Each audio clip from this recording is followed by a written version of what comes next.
Okay, happy Saturday racing, bayang karerista. Shoutout lang tayo saglit. Happy racing kila Konsi Darwin Awisia at Konsi Ninong Rodlock Samana. Pagbate galing kay Boss JR Kabansag at happy birthday din kay brother Eli Villalon.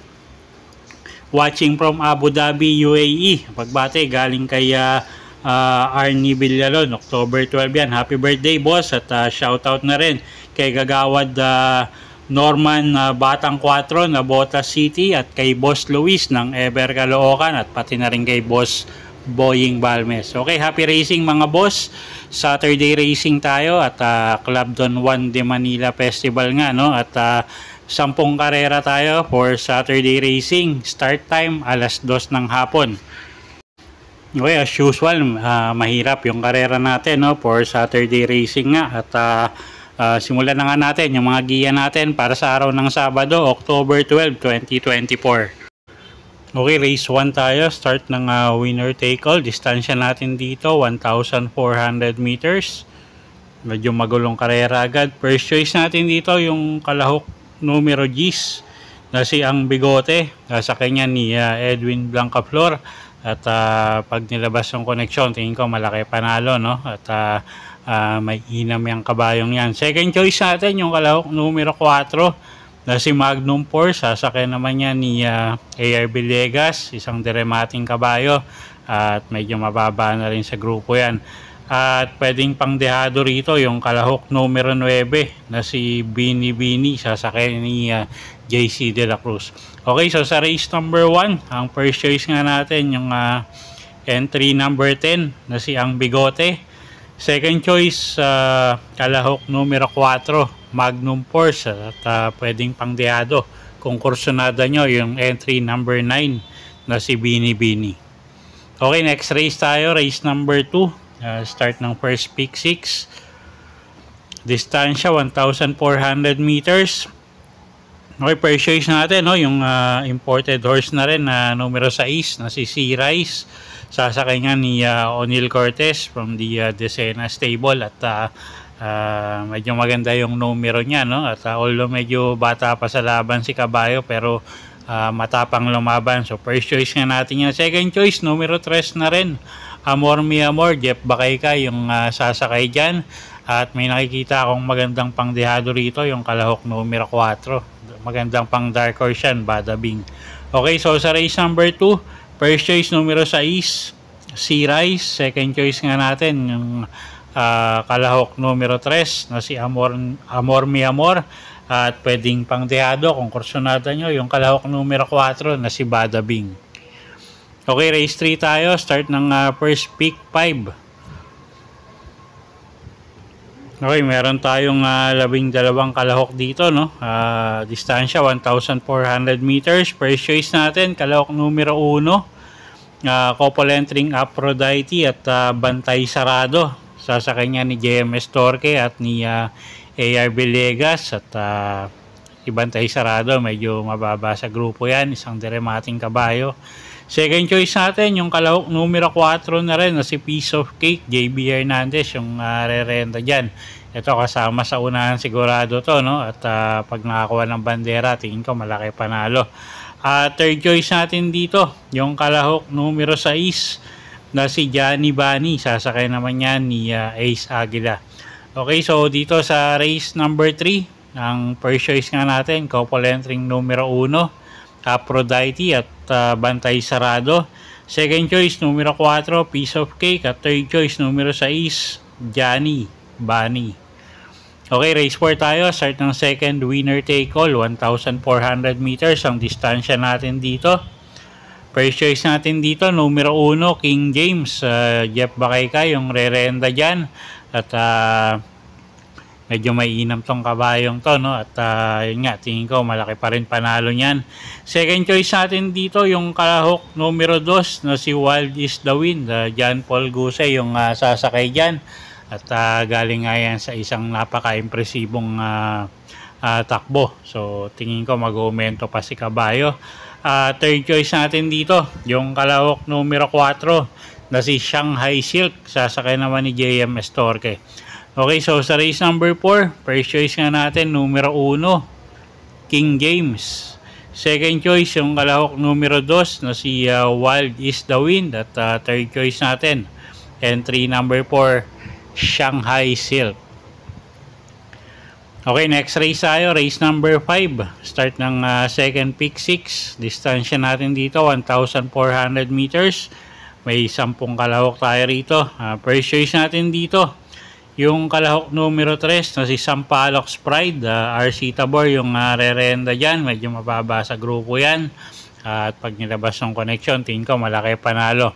Second choice natin, yung kalahok numero 5. Couple entering Caloocan Sap at You Never Know. At pares din ang ating kabayo yan. Although si Caloocan Sap minsan ay sasabayan. At tingin ko malaki panalo niyang couple entry na yan. Third choice natin dito, yung couple entry numero 2 na si Caraga Wonder at Nosen Yang Yana. Isang di bandera, isang Deremate. Okay, so sa race number 5, first choice nga, numero 3, Sampalocs Pride. Second choice, kalahok numero 5, couple entering Caloocan Sap at You Never Know. At third choice, kalahok numero 2, couple entering Caraga Wonder at Nosen Yang Yana. Okay, race 6 tayo. Start ng second pick 5.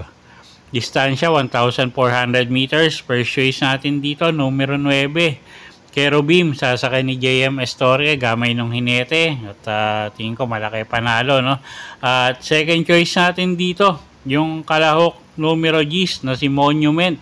Sasakay naman niya ni CL Advincula. At pwedeng pangsama, pangdehado. Yung mga kalahok numero 13 yung Buntay Shore at numero 11 na si Bohemian. Okay, so sa race number 6, first choice nga natin, numero 9, Kerubim. Second choice, numero 10, Monument. At pwedeng pangdehado sa mga exotic, no? Kung kursunada nyo, yung kalahok numero 13, Buntay Shore at kalahok numero 11 na si Bohemian. Okay, next race tayo, race number 7. Start ng pick 4. Distansya natin dito, 1,400 meters. Anybody's race, no? Kung may kursunada kayo dito, dagdag nyo na lang. First choice natin, yung kalahok numero 8, Queensland. Pati Dilema yung re-renda dyan, gamay ng hinete. At napakaganda nga ng huling panalo nito. So tingin ko kaya pa, no? Kaya pang manalo. At second choice natin dito, yung kalahok numero 2 na si Barayong. Sasakay ni RC Baldonido. At isang deremating kabayo, tingin ko malaki rin ang panalo niyan from the Maceda stable.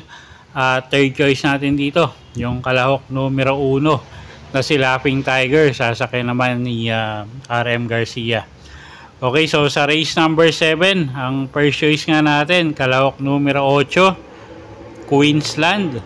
Second choice, kalahok numero 2, Barayong. At third choice natin, entry number 1, Laughing Tiger. Okay, next race tayo, race number 8. Distansya natin dito, 1,400 meters. Meron tayong 7 entries, no? Okay, first choice natin dito, yung kalahok numero 5 na si Express Lane, JD King Flores, yung sasakay dyan. At wag lang masyadong maiwan, tingin ko malaki panalo, no? At yun nga, siya yung first choice natin, numero 5, Express Lane. Second choice natin, yung kalahok numero 1, yung di banderang Princess Serena. Sasakay ni Charles Reyes. At pag nakapamigura sa unahan to, tingin ko malaki rin ang panalo. Although may mga matutulin din dito, no? Pero yun nga, tingin ko kayang mauna niyan. Okay, so sa race 8, first choice, numero 5, Express Lane. Second choice, numero 1, Princess Serena. Okay, race 9 tayo, penultimate race. Distansya natin dito, 1,400 meters.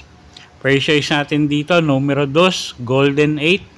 Sasakay niya ni Kelvin Abobo, cambio na hinete nito. At tingin ko mag-uumento si kabayo, no? At medyo mababa na rin sa grupo to. At siya nga yung first choice natin, numero 2, Golden 8.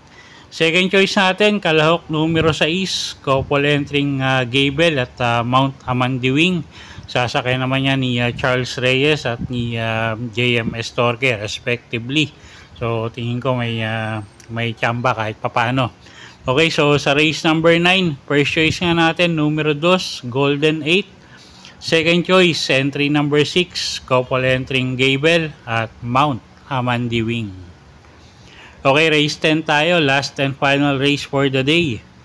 Distansya natin dito, 1,400 meters, paratingan. First choice natin dito, yung kalahok numero 1 na rin na si Blame the Ghost. Joel Shego yung re-renta dyan with the couple entry Spirit of Might, no? Pabs Caballero naman yung sasakay dyan. So isang pwedeng iuna, pwedeng isa pwedeng isunod. So tingin ko malaki panalo niyang couple entry na yan. Second choice natin yung kalahok numero 5 na si Electrify.